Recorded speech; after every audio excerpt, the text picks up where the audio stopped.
So do you have a new window basket air fryer and after you cleaned it you see water stuck between the door?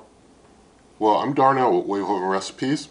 I've reviewed way over 100 different types of countertop cooking appliances, and I want to help you to better understand what's going on.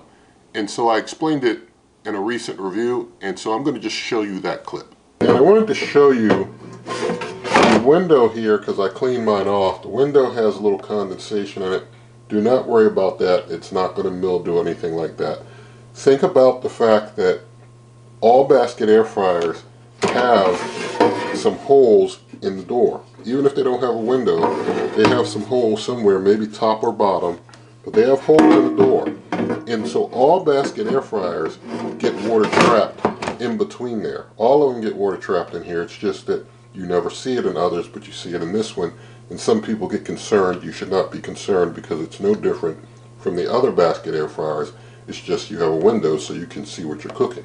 So I hope that that helps to explain to you what's going on when you see the water in the window of your basket air fryer. It's not something that you should get worried about. You're not going to have mildew issues or things of that sort. It is something that will dry itself out in time. Of course, it'll go faster if you put the basket in and maybe run it for, maybe 10 minutes or something. It's not going to totally dry it out necessarily, but it will dry faster if you do that to kind of get that drying process speeded up.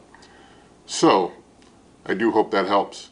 And this channel, nothing sponsored, nothing given to me, it's stuff that I do. Like I said, well over 100 different air fryer type countertop appliance reviews.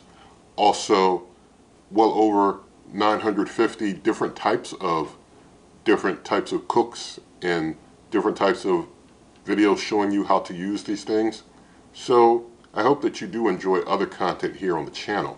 And if you did like this video, you can give it a thumbs up. You can share the video with a friend, leave your comments, subscribe, hit that notification icon. Also, there's links in the video description. My cookbook, merch, membership, donations, links to different shopping sites that you know very well. Also, you can always check out my blog, superwaveovenrecipes.com. Again, that's superwaveovenrecipes.com. Also, if you're watching this in like the first week of release, there's a hype button that you can use. You can hit that hype button 3 times if you want to help get this video out to more people. Also, there's the shop icon if you want to do shopping here on YouTube for some items. I'll put a few under the shop icon for this one. And so with all of that said, I do wish you and yours good eating.